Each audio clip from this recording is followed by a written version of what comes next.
Hello everyone, super coaching text book के online platform पर आप सबका स्वागत है। तो आज हम एनवीएस जो टीजीटी मैथ्स का सिलेबस डिस्कस करेंगे। कौन बच्चा फॉर्म फिल कर सकता है, सब्जेक्ट कॉम्बिनेशन क्या है, कैसे आपको तैयारी करनी है, एज क्या है, हर चीज के बारे में आज जो है हम बात करेंगे। तो थोड़ा सा मैं पहले बता देती हूँ कि पहले भी मैंने एक वीडियो बनाई थी जिस देखी होगी आप सबने, कि जिसमें मैंने आपको बताया था कि हमारा जो एनवीएस का नोटिफिकेशन है वो आपका 15 जो है वो जुलाई से 15 अगस्त तक के बीच में आपके फॉर्म फिल होंगे और 15 जुलाई तक नोटिफिकेशन आ जाएगा। तो वही चीज, तो आगे अब 15 जुलाई तक नोटिफिकेशन आ जाएगा और 30 जून को हमें ये भी पता चल जाएगा कि कितनी वैकेंसीज आ रही हैं हमारे सामने। तो कुछ तो नॉन टीचिंग की वैकेंसी आ ही चुकी है, बट बाकी जो भी टीचिंग की और नॉन टीचिंग की बची है तो आपको जो है कितनी नंबर ऑफ वैकेंसी है 30 जून तक पता चल जाएगा और नोटिफिकेशन आ जाएगा। तो उसके बाद कौन कौन बच्चा फॉर्म फिल कर सकता है, कैसे हमें तैयारी करनी है, और उन्होंने एग्जाम डेट भी दे दी थी कि 30 सितंबर को जो है हम एग्जाम ले लेंगे। ठीक है, तो चलो बात कर लेते हैं। तो सबसे पहले हम जानते हैं हमारी क्वालिफिकेशन क्या होनी चाहिए अगर हमें टीजीटी मैथ्स का फॉर्म फिल करना है। तो जो सबसे पहले हमारे पास जो है, हमने जो भी बैचलर डिग्री की है, जो हमने ग्रेजुएशन की है, उसमें हमारे पास जो है वो 50% मार्क्स होने चाहिए। तभी आप जो है वो फॉर्म फिल कर सकते हो अगर आपके 50% मार्क्स हैं और आप बीएससी, ठीक है, आप बीएससी आर्ट्स विद मैथ्स वाला बच्चा जो है वो फॉर्म फिल नहीं कर सकता। ठीक है, बीएससी होने चाहिए आपके पास, जो है मतलब आपके पास फिजिक्स केमिस्ट्री मैथ्स या कोई भी फिजिक्स और मैथ्स, आगे बात करेंगे सब्जेक्ट कॉम्बिनेशन की। तो फिलहाल आपके पास बैचलर डिग्री में जो है वो 50% मार्क्स होने चाहिए। उसके बाद दूसरा जो है अगला, कि आपके पास जिस भी सब्जेक्ट का आप भरने फॉर्म फिल करने जा रहे हो, जैसे मान लो मैथ्स का फॉर्म फिल करने जा रहे हैं, तो मैथ्स में हमारे पास जो है, हमारे पास एटलीस्ट हमने 3 साल, जैसे हम बैचलर कर रहे हैं तो एटलीस्ट हमारे पास 2 साल जो है वो सब्जेक्ट हमने पढ़ा होना चाहिए। 3 में से एटलीस्ट 2 साल हमारे पास वो सब्जेक्ट होना चाहिए। जैसे आप मैथ्स का फॉर्म फिल कर रहे हो तो एटलीस्ट आपने 2 साल तो उस सब्जेक्ट को पढ़ा ही हो, तभी आप फिल कर सकते हो। दूसरी जो आपके पास है, आपके पास पेपर 2 का सीटेट होना चाहिए और बीएड होनी चाहिए, वो भी कंप्लीट। ठीक है, जिस दिन फॉर्म निकलेंगे, आप फॉर्म फिल करना शुरू करोगे तो आपके पास ऐसा नहीं होगा कि आप सेकंड ईयर में हो तो हम फॉर्म फिल कर सकते हैं नहीं। आप सबके बहुत सारे डाउट्स आते हैं ना कि आप सेकंड ईयर में हो, हम फॉर्म फिल कर सकते हैं या नहीं, अभी मेरा रिजल्ट नहीं आया। नहीं, आपके पास अपीयरिंग नहीं होनी चाहिए, आपके पास बीएड जो है वो कंप्लीट होनी चाहिए। सीटेट पेपर 2 का भी आपके पास रिजल्ट होना चाहिए, ठीक है, जिसमें आपको चाहिए 90 मार्क्स। ठीक है, चलो उसके बाद आगे अगर हम बात करते हैं नेक्स्ट, तो टीजीटी मैथ्स में जो सब्जेक्ट कॉम्बिनेशन है वो क्या होना चाहिए। तो सब्जेक्ट कॉम्बिनेशन की बात कर लेते हैं। तो सब्जेक्ट कॉम्बिनेशन में आपके पास जो मैथ्स फिल कर रहे हो ना, आपका सब्जेक्ट मैथ्स है, तो मैथ्स प्लस फिजिक्स, ठीक है, ये दो तो आपके पास है ही, कि मैथ्स के साथ आपके पास क्या होना चाहिए, फिजिक्स, और इसके साथ साथ आपको जो है थर्ड जो of any of the following subject, chemistry, electronics, computer science और स्टैटिस्टिक्स। ठीक है, ये भी आपने एटलीस्ट जो, ये भी आपने कम से कम 1 साल जरूर पढ़े हो। ठीक है, मतलब मान लो किसी भी वैसे तो जो भी कॉम्बिनेशन तुम लेते हो, फिजिक्स केमिस्ट्री मैथ्स का होता है, या physics chemistry physics maths physics और कंप्यूटर साइंस आपके पास होता है। कंप्यूटर साइंस वाला बच्चा जो है वो भी फिल कर सकता है ये फॉर्म। ठीक है, क्योंकि कंप्यूटर साइंस वाले बच्चे के पास जो है वो 3 के 3 इयर्स जो है वो मैथ्स होता है, तो इसलिए कंप्यूटर साइंस वाला बच्चा भी जो है, जिसने कंप्यूटर साइंस की हुई हो, वो भी इस फॉर्म को जो है वो फिल कर सकता है, क्योंकि आपके पास तीनों के तीनों साल मैथ्स भी होता है। ठीक है, बाकी मैथ्स फिजिक्स और उसके पास कंप्यूटर साइंस हो, या मैथ्स फिजिक्स केमिस्ट्री हो, मैथ्स फिजिक्स इलेक्ट्रॉनिक्स हो, मैथ्स फिजिक्स स्टैट्स हो, ठीक है, इनमें से कोई भी कॉम्बिनेशन अगर आपका बनता है तो आप फॉर्म फिल कर सकते हो। ये दोनों आपके पास होने जरूरी है, इसके अलावा जो है इनमें से कोई भी एक सब्जेक्ट हो सकता है। उसके बाद अगली चीज कि हमारे पास एक और चीज होती है कि मैम हमने ना बीएससी ऑनर्स की हुई है, तो हम फॉर्म फिल कर सकते हैं या नहीं। तो आपने अगर बीएससी ऑनर्स मैथ्स में की है तो ही आप फॉर्म फिल कर सकते हो। अगर आपने बीएससी ऑनर्स फिजिक्स में फिल की हुई है तो आप फिजिक्स का फॉर्म फिल कर सकते हो फिजिक्स की वैकेंसी के लिए, लेकिन मैथ्स के लिए नहीं फिल कर सकते। ठीक है, मैथ्स के लिए सिर्फ वही बच्चा कर सकता है जिसने बीएससी ऑनर्स जो है वो मैथ्स में की होगी। ठीक है, ये भी बात आपको ध्यान रखनी है। उसके बाद आगे अगर हम चलें तो एज की बात करें तो एज हमारे पास एज का क्या है कि मेल की जो एज है टीजीटी के लिए वो 35 है और फीमेल को 10 साल का एज रिलैक्सेशन मिलता है। तो फीमेल जो है वो 45 तक जो है इस फॉर्म को क्या कर सकती हैं, फिल कर सकती है। ठीक है, उसके बाद आगे अगर हम चलते हैं तो नेक्स्ट जो हमारे पास है कि हमें क्या-क्या चीजें मतलब क्या पेपर कैसा आएगा, क्या-क्या चीजें हमें पढ़नी है, उससे रिलेटेड हम बात कर लेते हैं। तो आपको ना ये सिलेबस जो है या जो भी क्राइटेरिया है, जो भी यहाँ मैं ये दिखा रही हूँ, आप हमारी साइट पर जाओगे, आप सर्च करोगे ना टीजीटी मैथ सिलेबस, ठीक है, तो आपको टेक्स्ट बुक की वेबसाइट पर वहां पर जो है गूगल पे मिल जाएगा आपको। अगर आप सर्च करोगे टीजीटी मैथ सिलेबस एनवीएस, तो आप टेक्स्ट बुक में जाकर ये सारा जो मैंने आपको टोटली किस टाइप का सिलेबस आता है, कैसे क्या है, ये सब आपको हमारी वेबसाइट पर मिल जाएगा।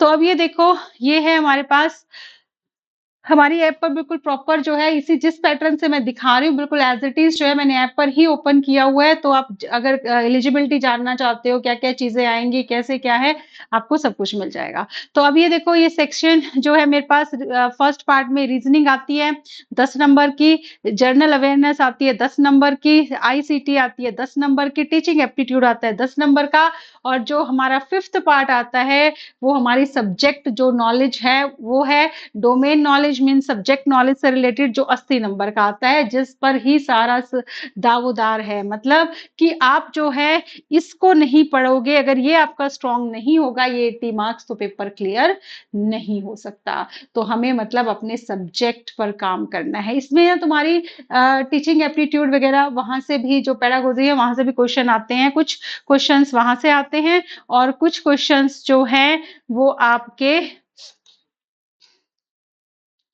कुछ क्वेश्चंस जो हैं वो आपके क्या हैं एनईपी के भी आते हैं और कुछ क्वेश्चंस आपके जो हैं वो पेडागोजी के भी आते हैं। जो भी सब्जेक्ट आपका होगा, मैथ्स है तो मैथ्स के आते हैं और बाकी आपका सब्जेक्ट आता है। तो आपका ये स्ट्रांग होना जरूरी है, क्योंकि देखो ये जो ऊपर वाले पार्ट है ना, ये सिर्फ आपके पास थे 40 नंबर का। 10 नंबर की रीजनिंग है। मैथ्स वाले बच्चों को रीजनिंग बहुत ज्यादा तैयारी करने की जरूरत होती नहीं है। Journal awareness, ICT, teaching aptitude, ठीक है। तो ये चीजें जो हैं आपका, ये जो 40 नंबर हैं, ये देखो नंबर तो एक एक जरूरी है, लेकिन यहाँ हमें दिख रहा है कि सब्जेक्ट की वेटेज ज्यादा है। सब्जेक्ट 80 मार्क्स का, अगर ये आपका स्ट्रांग होगा तो आप पेपर को निकाल जाओगे।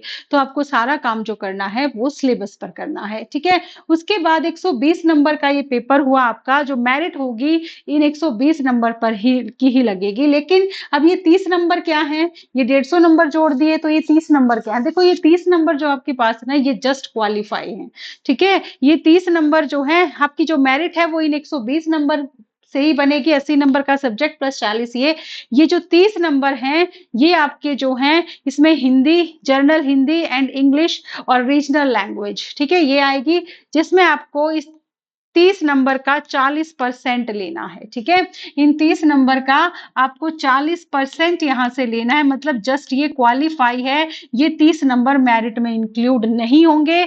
जो मेरिट बनेगी वो ऊपर 120 नंबर जो है उनसे बनेगी। तो ये आपका जो इसमें से आप लैंग्वेज है आपके पास कोई भी आप चूज कर सकते हो इन लैंग्वेज में से। इनका सिलेबस भी जो है वो प्रॉपर डिफाइंड है कि कौन से सिलेबस मतलब कहाँ आपको क्या क्या चीजें पढ़नी है। जैसे जो रीजनल लैंग्वेज है, ये तो तुम्हारा देखो ऊपर सिलेबस हो गया। आप हमारी ऐप पर जाकर चेक कर सकते हो, बिल्कुल सारा सिलेबस जो है वो प्रॉपर, जैसे रीजनिंग में आपको क्या क्या पढ़ना है, ये रीजनिंग का सिलेबस है, ठीक है, ये रीजनिंग का सिलेबस है।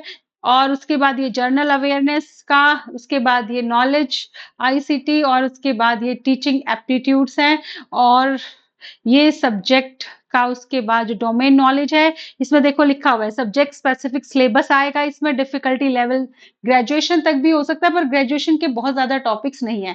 ज्यादा आपका जो है वो 9th-10th के टॉपिक्स ज्यादा है आपके सिलेबस में, ग्रेजुएशन के टॉपिक्स बहुत कम है। जैसे नंबर थ्योरी है आपका जो ग्रेजुएशन का है, या फिर मैट्रिक्स वाले पार्ट में से थोड़ा सा ग्रेजुएशन का है, बाकी बहुत ज्यादा ग्रेजुएशन आपकी आएगी नहीं, ठीक है।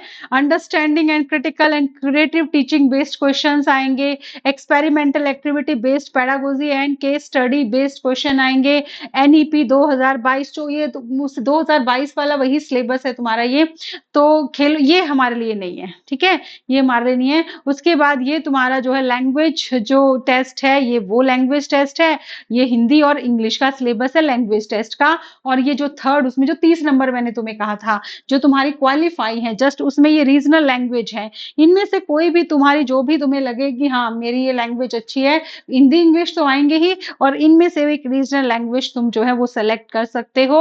और इसमें जस्ट तुम्हें क्या करना है, 40% मार्क्स लेने हैं, जस्ट क्वालिफाई है ये पेपर, ठीक है। इसमें यहाँ पर मैथ्स के सिलेबस की बात करने से पहले ना, ये देखो ये तुम्हारा मैथ्स का सिलेबस है, तो मैं अभी डिटेल में भी बात करेंगे मैथ्स के सिलेबस की, कि ये जो सारे टॉपिक्स लिखे हुए हैं, real number, elementary number theory, matrices, polynomial, linear equation in two variable, तो भी बात करते हैं। उससे पहले मैं एक और चीज तुम्हें दिखा रही हूँ कि आप जब ऐप पर जाओगे तो तुम्हें यहाँ पर ये देखो, ये तो तुम्हारा 120 वो सब्जेक्ट हो गया था, इसके साथ साथ है ना ये तुम्हारी ना बुक्स भी लिखी हुई हैं जो जर्नल, कोई बच्चा ऐसा है भाई हमें तो क्योंकि ना देखो बहुत ज्यादा जिस बच्चे को लगता है कि मैं मतलब मैंने कहा ना मेन जो पेपर है वो सब्जेक्ट स्पेसिफिक है, ठीक है, किसी को लगता है कि जनरल पार्ट थोड़ा सा ही है मैं अपने आप तैयार कर लूंगा, तो ये कुछ बुक्स के नेम लिखे हुए हैं, आप ऐप पर जाके सिलेबस ओपन करोगे तो आपको मिल जाएगा। इसमें लिखा हुआ है रीजनिंग एबिलिटी आप कहाँ से कर लोगे, जर्नल अवेयरनेस आप कहाँ से कर सकते हो, उसके बाद टीचिंग एप्टीट्यूड और इंग्लिश लैंग्वेज, ठीक है, और यहाँ से हिंदी लैंग्वेज के लिए भी बुक लिखी हुई है, तो आप इन बुक को लेके अपनी जो है वो तैयारी भी कर सकते हो, ठीक है। इसके साथ ही अब मैं अगर मैथ्स के सिलेबस की बात कर लूं, अब एक और चीज देखो, तुम्हें सिलेबस है ना बहुत जाना पहचाना सा नजर आएगा क्योंकि तुमने वैसे तो पहले पे एग्जाम दे भी चुके हो, कुछ जिन बच्चों ने दिया होगा। अदरवाइज अगर हम सिलेबस को, चलो पहले मैं ओपन करती हूँ सिलेबस तुम्हारा मैथ्स का,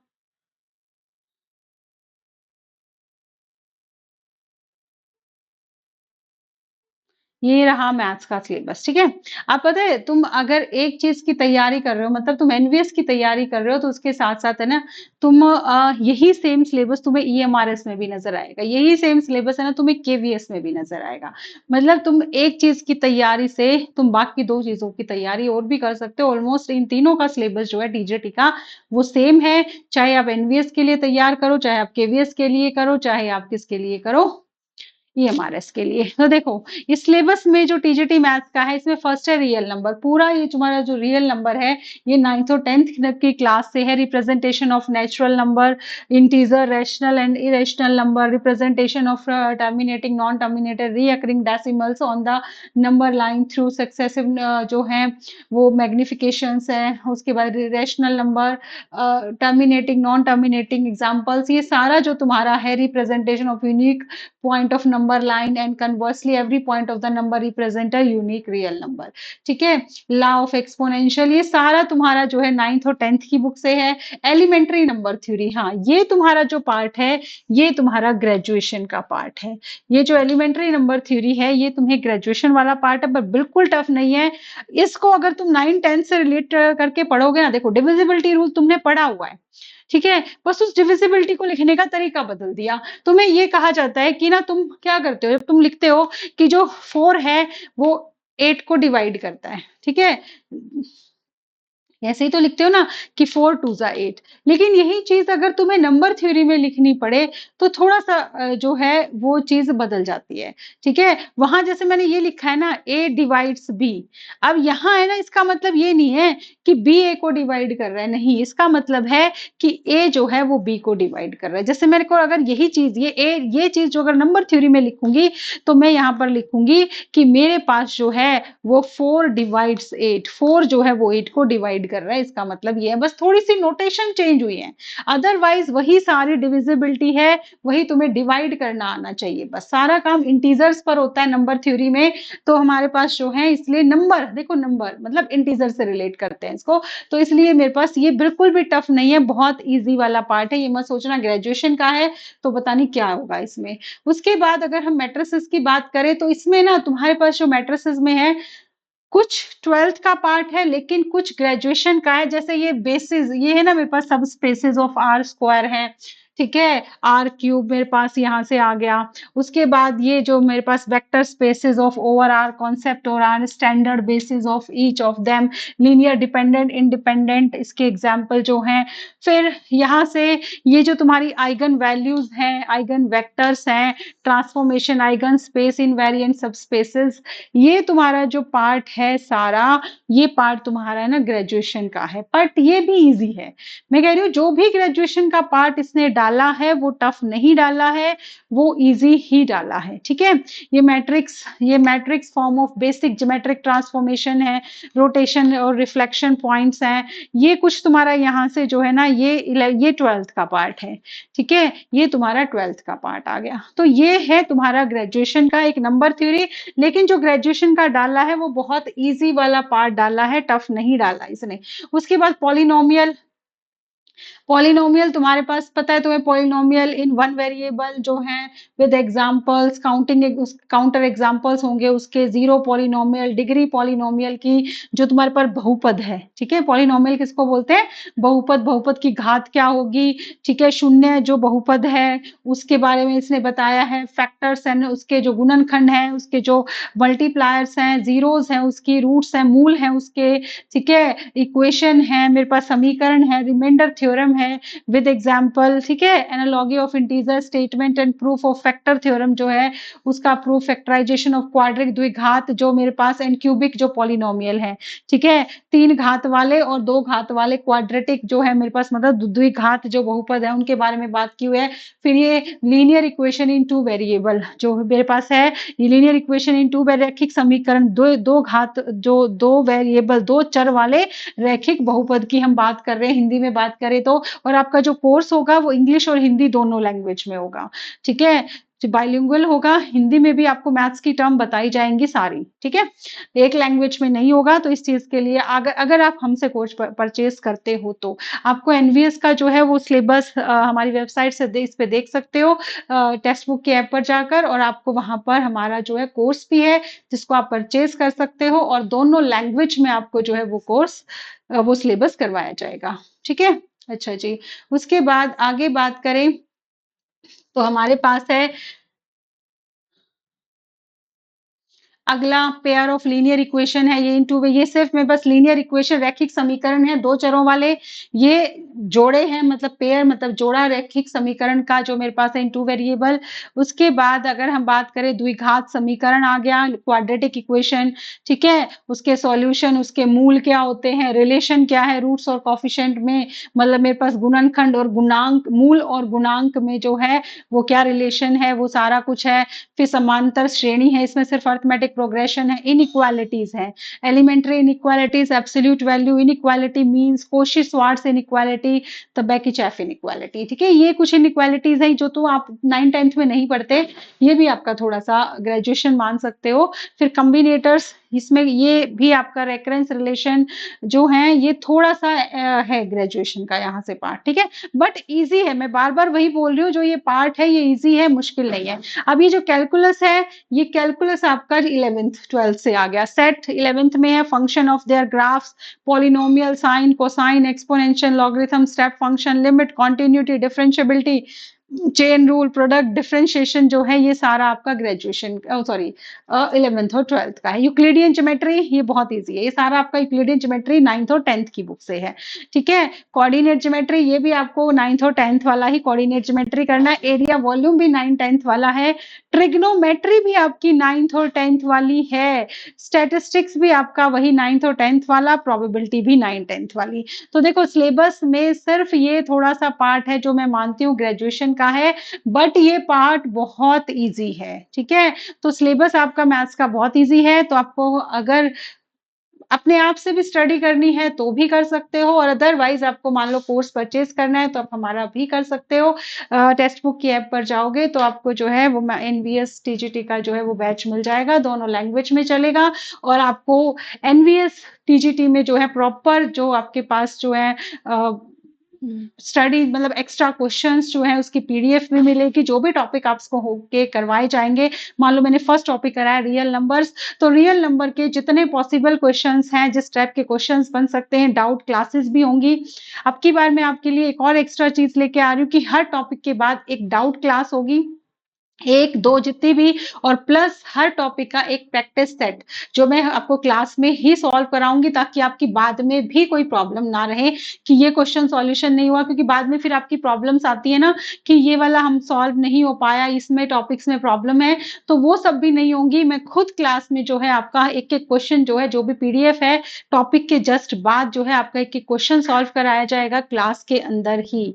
तो आप चाहो तो आप हमारा कोर्स भी परचेज़ कर सकते हो और इसके अलावा DSSB का भी हमारा जो कोर्स है, वो अभी बिल्कुल न्यू सिलेबस के अकॉर्डिंग जो है वो लाइव चल रहा है, तो जो बच्चा परचेज़ करना चाहता है उसको भी कर सकता है, तो टेक्स्ट बुक की ऐप पर आप विज़िट करें। इसके अलावा अगर आपको फिर भी एनवीएस के सिलेबस में या किसी भी टाइप की कोई प्रॉब्लम है, तो ये स्क्रीन पर जो है मेरा नंबर है, आप इस पर भी कॉल करके जो है अपने डाउट्स को क्लियर कर सकते हो, अगर आपके किसी भी टाइप के डाउट्स हैं।